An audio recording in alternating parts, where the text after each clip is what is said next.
Jaylen Nowell, the 43rd pick in the 2019 NBA draft, is one of the best kept secrets in the NBA.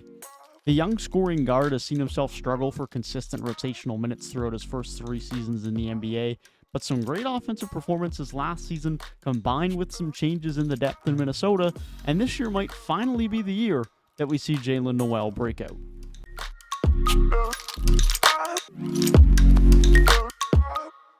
Jaylen Nowell has everything there is to like about a young guard in the NBA. He's a good three-point shooter, he has a quick first step to get to the rim, and can make acrobatic plays at the rim, which is why he is one of my favorite young guards in the league, and why it is honestly surprising to me that he isn't more well-known and more talked about. So let's talk about his fun offensive game, starting with his three-point shooting. Nowell is a very good three-point shooter, but not in the way that you would expect from a young shooting guard. Nowell shot nearly 40% from three-point range last year, putting him amongst the top 20% of guards. But when you think shooting guard and good three-point shooter, specifically for one off of the bench, generally speaking, you think of a very good catch-and-shoot three-point shooter. Now, Nowell is still a good catch-and-shoot three-point shooter, but that isn't his strength. It isn't where he lies his cap on the offensive end. It isn't what he relies on to get his playing time. Nowell sat right in the 50th percentile of guards in catch-and-shoot three-pointers last season, shooting 38.1%, which is still good, don't get it wrong. It is more than good enough with good consistency that his presence provides some spacing and makes him a dependable option to kickouts on drives from D'Angelo Russell, Anthony Edwards, and others. But his catch-and-shoot three-point shooting is not what makes him a great three-point shooter. Nowell is one of the best pull-up three-point shooters in the NBA. He shoots better from three on pull-ups than he does from the catch. One might call him a rhythm shooter, one who likes to dribble into a shot, as he shot 41.3% on three-point pull-ups last season, which put him in the top 7% of guards. It is also worth noting that Nowell shot with this level of efficiency while being in the bottom half of the league in three-point pull-up shot quality. Nowell is very comfortable with the ball in his hands, something we'll discuss more later, but it all starts with his ability to pull up from three-point range. Now initially, when I started my research for this video, before I watched a ton of film, I was under the impression that Nowell's primary source of his offense, and one of, if not the biggest strengths of his offense, was his three-point shooting, specifically his catch-and-shoot three-point shooting, which we've since debunked. However, his three-point shooting in general being his strength might not even be true when you consider the other levels to his offensive game. As previously mentioned, Nowell is very comfortable with the ball in his hands, and that leads to multiple other facets of scoring in Nowell's game. Nowell has a very good and tight handle, and that handle allows him to create a lot of space for himself, and in turn create more offense for himself. Nowell has himself a fairly productive and efficient mid-range game. His handle combined with his comfort in the pick and roll puts him in a position to score in the mid-range, and for a guy who can't consistently get 20 minutes a night, he's a very efficient and effective scorer from that range. Similar to Nowell being a great pull-up three-point shooter, he is also a great pull-up mid-range shooter. Nowell shot 45.6% on mid-range pull-ups last season, putting him in the top 16% of guards. Nowell at any point in time, at any place on the court, is a threat to pull up, and that threat must be respected and makes him very difficult to defend.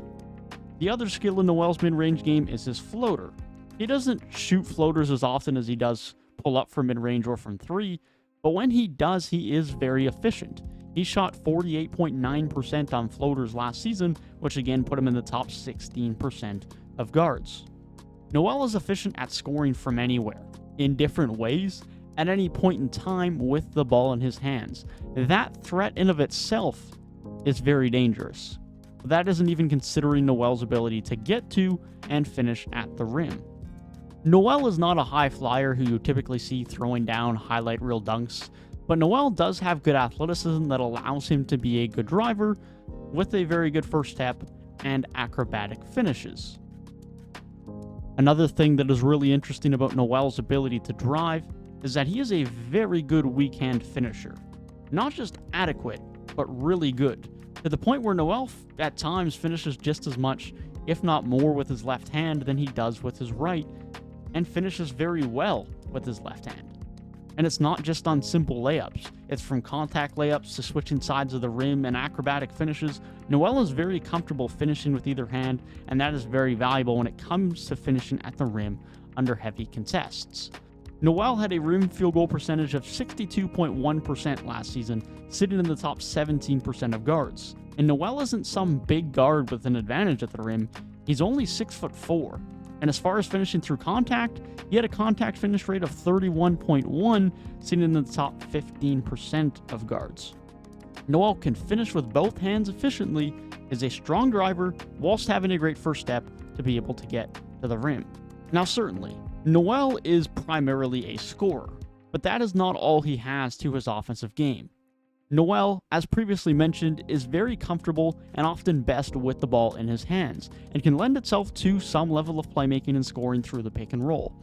Nowell manipulates the pick and roll quite well, as he knows defenses must respect his ability to pull up from anywhere, and his skill at getting to and finishing at the rim while coming off of a screen. This is why so many of Nowell's mid-range looks come from the pick and roll. However, if the defense focuses on limiting Nowell's scoring, he has shown himself to be comfortable enough operating in that pick and roll to set up bigs for good looks, or at times finding the open shooters on the perimeter. Is Nowell some amazing passer? No, and at times he can be a bit sloppy, but he is a good one and has much more upside in the pick and roll moving forward. So how has Nowell not had a bigger role yet in his career? How has he continued to sit on the bench without consistent rotational minutes? Nowell is a good 3-level scorer, but hasn't been a consistent bench guard over the last couple of seasons. But he should finally get the chance to have that opportunity and to break out this season as a primary starting shooting guard, and hopefully, in what should be my opinion, the true 6th man for the Minnesota Timberwolves. But what makes it more likely, other than his ability, that he will finally get this opportunity in the 2022-23 season? Some key players that were ahead of him in the depth chart are no longer on the roster thanks to the Rudy Gobert trade. Patrick Beverley was of course traded away and has since been moved to the Lakers, leaving an opening in the starting lineup. However, the most important departure is that of Malik Beasley. Malik Beasley has been that guy at the backup shooting guard position, and as the main scoring guard off of the bench, as he played alongside Jordan McLaughlin, who is much more of a pass-first and game-managing point guard than a scoring guard. Now that backup shooting guard role, the main scorer off of the bench, that role has to be replaced, and Jaylen Nowell seems as poised as anyone to step into this role and become the 6th man of the Timberwolves. As we previously mentioned, Nowell is a good catch-and-shoot three-point shooter, but not a great one. He is around league average at his position. However, what he is above average at is pull-up shooting, floaters, his ability to get to and finish at the rim, and some level of playmaking and passing through the pick and roll. Essentially, Nowell's strengths get to be maximized most when he gets the ball in his hands. As the main scoring guard off of the bench, Nowell would and should have the ball in his hands on this roster, something that is only going to bring out the best in him. This increased on-ball role, the role of Malik Beasley previously, is a much better role for Nowell to show his great talents, and he is in a great situation to take advantage of this opportunity. But obviously he won't be alone in competing for this role on the Timberwolves bench. So who's his competition? Well, the Timberwolves front office did bring in a few veterans this summer, firstly Bryn Forbes. Now sure, Bryn Forbes is a shooting guard, but there's a key difference between Forbes and Nowell.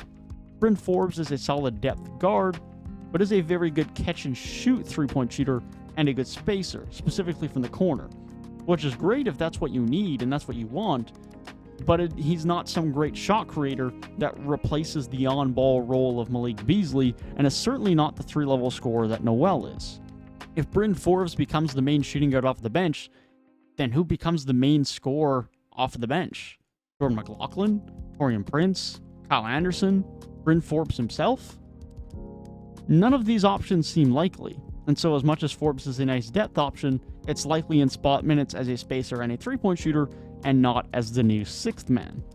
The other veteran brought in to provide depth at shooting guard is Austin Rivers, who again is a fine depth piece, but is nothing more than that, and certainly does not have the shot creation and on-ball skills to rival Jaylen Nowell for this role.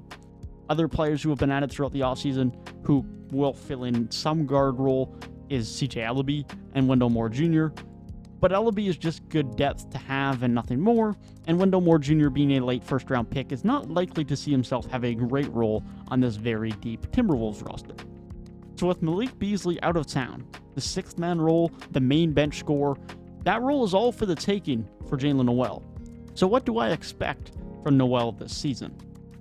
I expect Jaylen Nowell to have a breakout year, to have by far the greatest season of his NBA career in a contract year, to lock down the sixth-man role on this team and show the rest of the NBA just how good he truly is.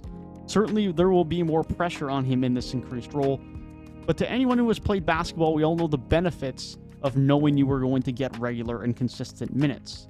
Not knowing on any given night if you're going to be playing 0, 5, or 20 minutes, having your offensive role and load changed on a regular basis, and having to watch over your shoulder to see if any mistake is going to see you back on the bench are all very negative factors in playing good and productive basketball, especially from a shooting and shooting confidence regard. Nowell should now have more trust from his coaching staff, alongside more security and consistency with regards to his minutes and his role, allowing his offense to come much more easily and confidently than it has in the past, which should only help his production. Now, certainly, there will be much more defensive focus on him this season, but it wasn't as though last year he was taking easy shots for all of his buckets. He still was not in the top half of his position for shot quality anywhere on the court, and has shown the ability to make tough shots through shot contests and through contact. With this increased role, and knowing how good Nowell is on the offensive end, depending on the magnitude of the increase of his role, anything between 12 to 13, even up to 15 points per game with enough playing time, it is honestly my conservative expectations for Nowell this season. There are very few three-level scorers as good as him just sitting on teams' benches, not even as a sixth man. But this year is the year he should finally get that role, and finally, Jaylen Nowell should no longer be the NBA's best-kept secret.